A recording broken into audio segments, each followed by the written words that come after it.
Can Harry and Meghan bend it like Beckham? According to Netflix, not so much. Harry and Meghan are now looking over their shoulder at their ex-bosom buddies, the Beckhams, who were bringing up the rear. No longer the media darlings of Netflix, Harry and Meghan may truly need to start singing for their supper. In today's video, we are going to discuss Harry and Meghan's deal with Netflix, and could this be the make or break year for them to hold on to their fledgling $100 million Netflix deal, or will this also follow in the steps of Spotify? You guys, we have a lot of juicy royal daily tea to get through today, so you know what to do. Sit back and relax, grab yourself a beverage, and let's get into the royal daily tea.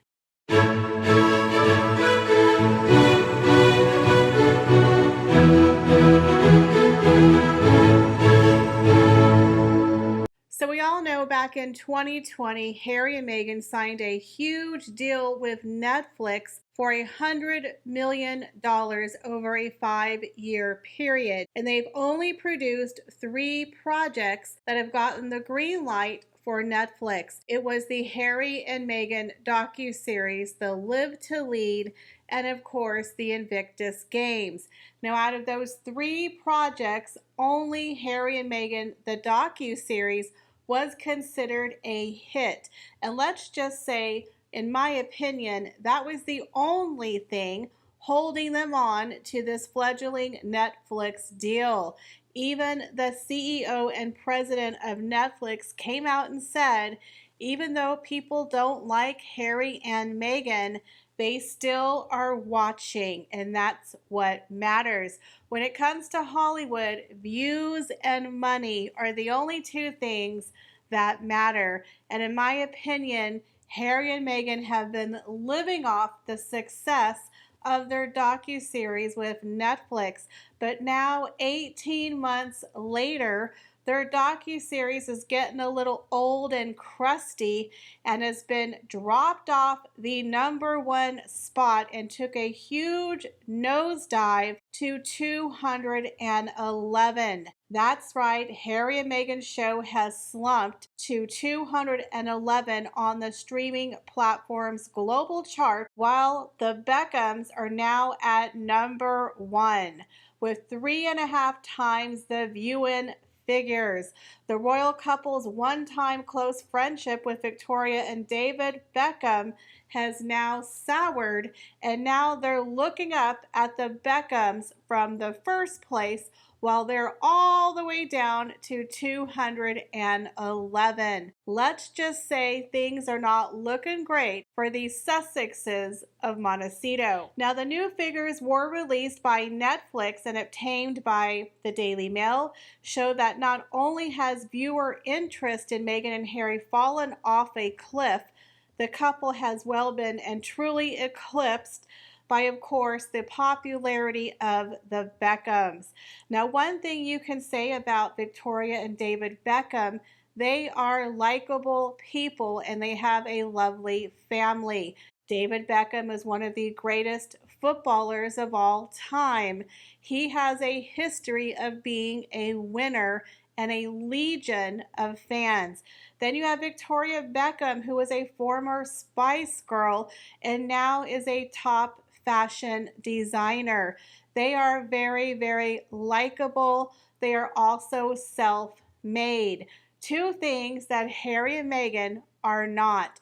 So the problem with Harry and Meghan is they rose to success on Netflix by trashing his family. So the only way he can really duplicate that is to what? Trash his family. Again, I think Harry and Meghan, this is going to be the end of the road for them. Now, we know that Harry and Meghan have 2 shows that they are trying to sell to Netflix. One is a cooking show, a lifestyle show of Meghan Markle cooking up her jam in the kitchen. And then we have this show about the very luxurious life of Polo in my opinion, those two things are going to become complete flops, just like Live to Lead and the Invictus Games. I think Harry and Meghan are in for a very rude awakening. Now, engagement figures for 2023 were released last week and revealed that the Beckham's documentary hit the top spot for global viewing with a whopping 43.9 million views between July and December of last year. And in that same time period, Harry and Meghan's limited series, volumes 1 and 2, 1.9 million views and 12.6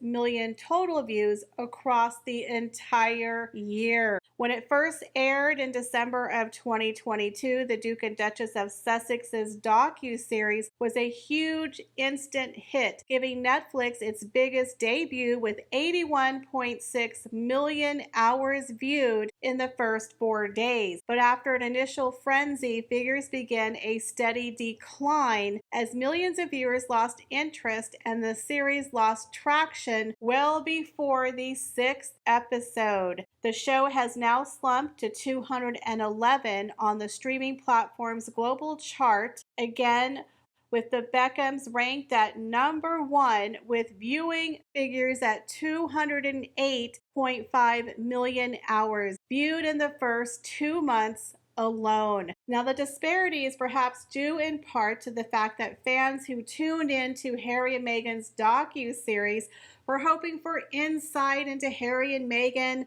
but instead got the woe is me. Again, nobody likes a professional victim, and Harry and Meghan are a bunch of privileged whiners. Again, nobody wants to see the 1%ers crying in their golden teacups. People became extremely bored. I remember a lot of people telling me they couldn't even finish it. They were bored and they were tired of the woe is me about their self-absorption and the fact that they did not realize the amount of privilege that the two of them had, and all they did was bemoan their lot in life. Again, it's a complete opposite with the Beckhams, who overcome a lot of obstacles, who are likable people, who are a joint family, two very successful people coming together.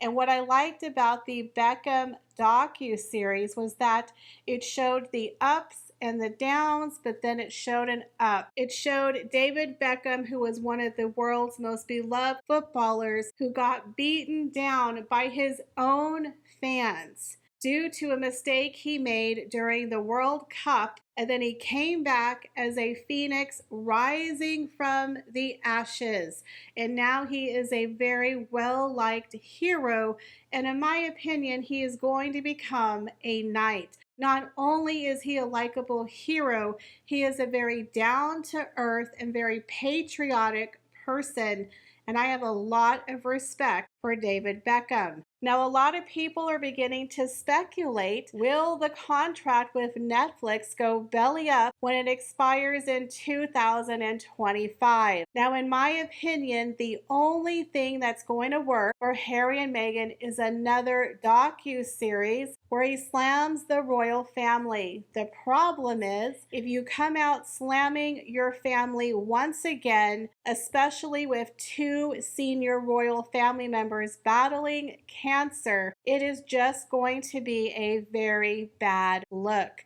So in my opinion, Harry and Meghan, you better hope people really want to watch Meghan cooking up some avocado toast in the kitchen, or you two are going to be heading for the soup line. I predict their contract is going to go belly up, and that the brand new polo show and the cooking show are not going to be a success. Again, Harry and Meghan are a bunch of one-trick ponies, and now that pony is gonna retire. What do y'all think? Do you think Harry and Meghan are going to be able to revive themselves up to the #1 spot, or do you believe that their Netflix contract is over? Leave me your comments, guys, down below. As always, I appreciate each and every one of you, and I hope to see y'all in the next video. Bye, guys.